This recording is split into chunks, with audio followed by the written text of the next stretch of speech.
Eh bien Philippe Brun, bienvenue. Bonjour. Et en effet, comme promis, ma première question, c'est celle-ci. Dans quel état d'esprit vous sentez-vous ? Grosse bataille parlementaire qui commence aujourd'hui. Grosse bataille parlementaire qui commence aujourd'hui, fort du soutien écrasant de millions de Français qui ont été dans la rue, mais aussi beaucoup qui n'ont pas été dans la rue.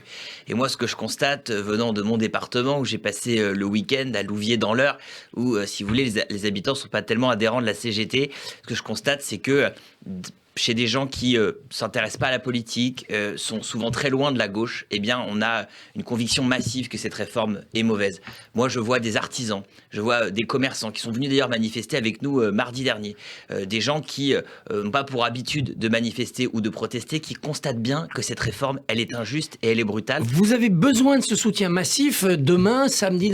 Est-ce que vous avez besoin d'un blocage du pays, comme certains le souhaitent, en majorité dans les sondages ? Je ne crois pas. Je crois que nous avons gagné la bataille de l'opinion. Aujourd'hui, vous avez même des personnes retraitées qui viennent nous voir et qui ne sont pas de gauche, encore une fois, qui sont des gens plutôt de droite, de centre, même d'extrême droite, qui nous disent vraiment, il faut continuer à vous battre. Donc pas besoin d'une grève reconductible bloquant le pays, ça se passe au Parlement maintenant. Il faut une avec mobilisation dans la rue forte, car je crois que cette mobilisation, elle permet de continuer le combat, elle nous donne de la force à l'Assemblée nationale. Bloquer le pays, je crois que personne ne le souhaite. Ce que l'on souhaite en tout cas, c'est montrer notre force. Et finalement, avec une exemplarité.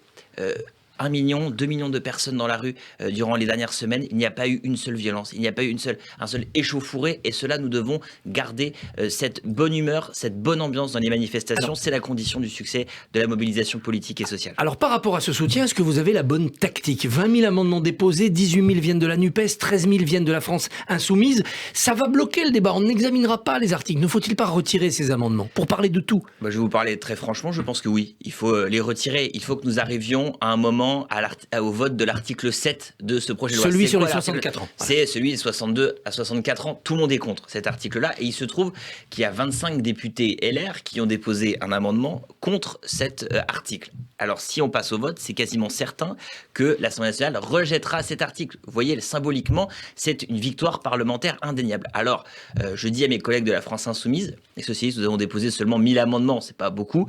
Je dis à mes collègues de la France Insoumise qu'il faudra réfléchir à un moment ou à un autre à retirer ces amendements pour passer au vote sur l'article 7 afin que la souveraineté populaire s'exprime par le biais des représentants, notre refus massif de la retraite à 64 ans. Vous voulez de la mobilisation, mais pas de la bordélisation, pour reprendre le mot de Darmanin.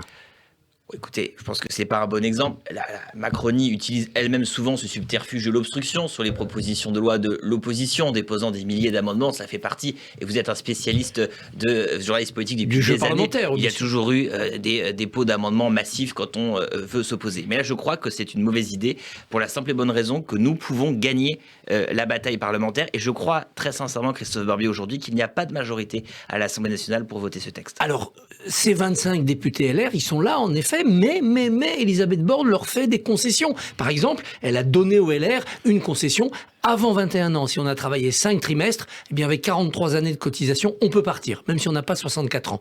Ça, c'est un progrès qui va convaincre la droite.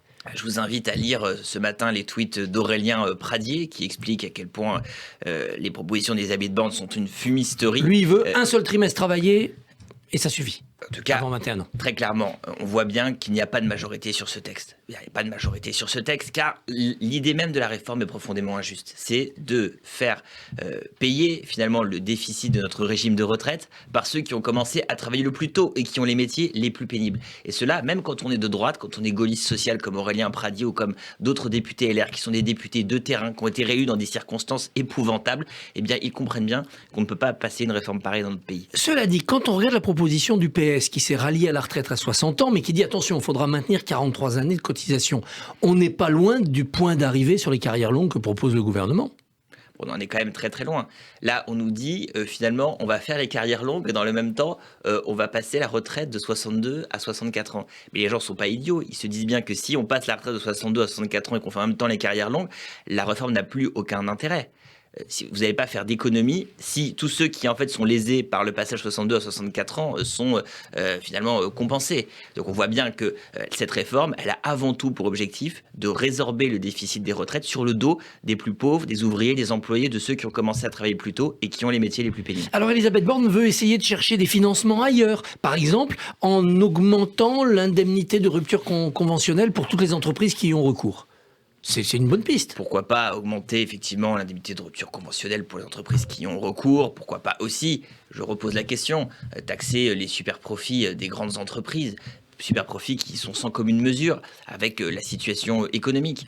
Moi, je ne comprends pas pourquoi CMA, CGM, les grands armateurs n'ont pas été taxés en 2022. Je ne comprends pas pourquoi les laboratoires de biologie médicale qui ont aussi eu des profits très très importants pendant la crise sanitaire. Il y a eu une taxe, elle les a mis en grève, donc non, il n'y a pas eu une taxe. Il y a eu effectivement une mise à contribution dans le PLFSS pour les futures années, mais il n'y a pas eu de taxe sur les précédentes années.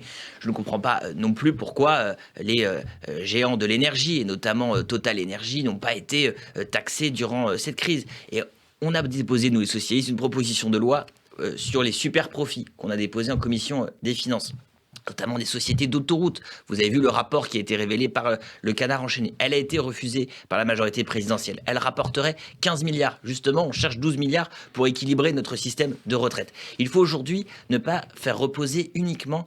il faut que le système de retraite ne repose pas uniquement sur le travail.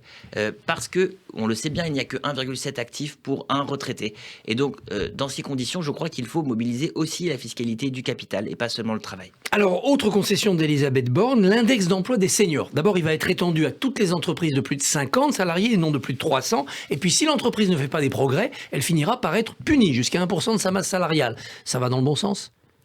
Écoutez, ça en avance, c'est mieux que ce qui a été fait en commission. Donc on voit bien que le Parlement n'a pas vraiment d'importance pour Elisabeth Borne, car les députés macronistes, eux, ont refusé tous nos amendements allant dans ce sens, et on voit que finalement, il y a eu une concession de fait.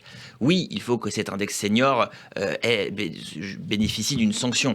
Moi, j'ai déposé un amendement pour qu'on applique finalement aujourd'hui aux seniors le même cadre juridique de ce qu'on fait, par exemple, dans les entreprises qui n'emploient pas suffisamment de personnes porteurs de handicap. Bref, qu'il y ait un quota minimum, en fait, de seniors à embaucher. On voit bien qu'on est dans une situation aujourd'hui catastrophique. Par exemple, prenez les ouvriers non qualifiés. À 60 ans, ils sont à 17% au chômage. Et c'est eux qu'on va faire travailler 2 ans de plus, puisque c'est eux qui ont commencé à travailler le plus tôt. Il faut que la France fasse aujourd'hui sa révolution sur la question des seniors. Ce n'est pas normal aujourd'hui qu'on soit plus employable à 55 ans. Alors, on constate que quand on repousse l'âge de départ à la retraite, ça fait mécaniquement monter le taux d'emploi des seniors. Les entreprises les gardent. Finalement, ça a une vertu. Alors, ça le fait monter peut-être dans d'autres pays, mais en France, ce n'est pas totalement prouvé. Quand on est passé à 62 ans, il y a eu un petit effet quand même. Je crois que la meilleure manière aujourd'hui d'augmenter l'emploi des seniors, c'est de mettre en place effectivement des sanctions. C'est aussi de changer notre regard aujourd'hui sur l'âge, notre regard sur le travail. Et nous avons en cela de grands progrès à faire. C'est aussi parce qu'on ne forme pas les employés, les ouvriers tout au long de leur carrière, qu'à 55 ans, ils se retrouvent un petit peu improductifs. Effectivement, improductifs ou en tout cas mal considérés aujourd'hui par le système économique. Vous avez raison, il y a un vrai enjeu de formation aujourd'hui, formation tout au long de la vie. Et je le redis, 17% des ouvriers non qualifiés à 60 ans qui sont au chômage, ce n'est pas acceptable. 12% des ouvriers, 9% des employés et seulement 3% des cadres. La preuve que le chômage des seniors, c'est avant tout une question de qualification et de pauvreté, de précarité. Si le débat arrive jusqu'à l'article 7, les fameux 64 ans, et s'il n'y a pas vraiment de majorité acquise au gouvernement, il y aura un 49-3. Et la droite ne votera pas la motion de censure que déposera la NUPES. C'est probable, on verra ce qui se passera. Mais si le pays est vent debout contre cette réforme, si des gens qui sont abstentionnistes, militants, qui ne s'intéressent pas à la politique, qui sont très loin d'être syndiqués, vont dans la rue, viennent nous voir dans nos réunions pour nous dire leur soutien, je crois que le gouvernement prendrait un grand risque. Et je crois que c'est François Ruffin qui le dit dans Libé ce matin. Il dit le gouvernement prend le risque de créer une indifférence profonde du peuple vis-à-vis de ses représentants politiques. Comment peut-on gouverner contre 80% des Français? Cette majorité sociale qui est dans la rue, elle doit trouver à l'Assemblée nationale, au Parlement, une majorité politique. Vous avez une autre actualité. Cette semaine, il y a une journée réservée au PS pour la niche parlementaire, les propositions. Il aurait peut-être fallu la décaler pour consacrer cette journée au débat des retraites. Absolument, nous l'avons demandé. Cela a été refusé par la présidence de l'Assemblée nationale. Donc vous allez devoir parler d'autre chose, même à l'insu de votre plein gré, si j'ose dire. Et vous allez parler de la nationalisation d'EDF. Mais elle est en cours. On a écouté Bruno Le Maire. Alors, comme vous le savez peut-être, je suis rapporteur spécial de la Commission des finances sur les participations de l'État. Et j'ai mené une enquête à Bercy, j'ai fait usage de mes pouvoirs, j'ai fait un contrôle sur pièce et sur place à Bercy. Et j'ai découvert un plan caché, secret de l'État pour procéder à un démantèlement d'EDF après l'OPA qui est en cours. Le but de l'État est de se séparer des activités rentables d'EDF, les réseaux, les renouvelables, les services, et puis de garder dans le giron public ce qui coûte cher. le nucléaire et l'hydroélectrique. Eh bien cela, nous ne sommes pas d'accord et j'ai déposé une proposition de loi pour protéger EDF du démantèlement. Cette proposition de loi a été adoptée par la Commission des finances avec le soutien du groupe LR. Elle définit les activités d'EDF et elle permet d'éviter ce mauvais plan du gouvernement qui visera à socialiser les pertes et à privatiser les profits. Parce que l'Europe nous demande de faire rentrer tout cela dans le régime de la concurrence. Non, il n'y a pas d'obligation européenne. C'est un vieux plan d'Emmanuel Macron qu'il avait depuis 2015 et qui est aujourd'hui en cours, qui n'est pas assumé par le gouvernement et nous le combattons. Cette proposition de loi, nous avons aussi adopté un article important dedans s'agissant du bouclier tarifaire. Vous le savez, aujourd'hui, notre industrie, nos commerces de proximité sont en grande difficulté en raison de l'augmentation endémique des prix de l'électricité. Cette proposition de loi prévoit d'étendre le bouclier tarifaire aux commerçants, aux artisans et aux petites et moyennes entreprises. C'est une grande revendication. Moi, je vois dans ma circonscription, j'ai une dizaine de boulangeries qui vont fermer en raison de cette exposition des prix. Un mot du PS quand même, une PME là aussi. Il est sorti divisé de son congrès, quasiment à 50-50. C'est viable ou vous devrez refaire un congrès rapidement ? On va voir comment cela fonctionne.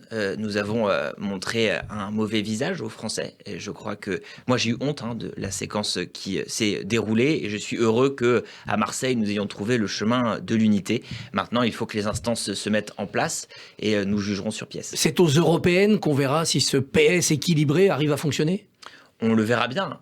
Moi, je me demande quel est l'espace aujourd'hui d'une liste socialo-socialiste aux européennes. Nous aurons l'occasion d'en discuter. Mais se ranger derrière LFI qui est anti-européen, c'est compliqué aussi. Non, il n'est pas question de se ranger derrière LFI. Je crois que nous devons trouver les moyens de l'union. Le Rassemblement national a aujourd'hui la première délégation française au Parlement européen. Voulons-nous, la gauche, donner à nouveau au Rassemblement national une victoire politique ? Nous devons aller grouper. Je crois qu'il peut y avoir une tête de liste écologiste ou d'ailleurs socialiste à cette élection. Nous avons des choses à dire, je crois, plus intéressantes d'ailleurs que ce que dit la France insoumise aujourd'hui. Philippe Brun, merci et bonne journée. Merci à vous. Merci beaucoup Christophe. Demain 7h45, votre invité sera Marie-Lise Léon, secrétaire générale adjointe de la CFDT. À demain.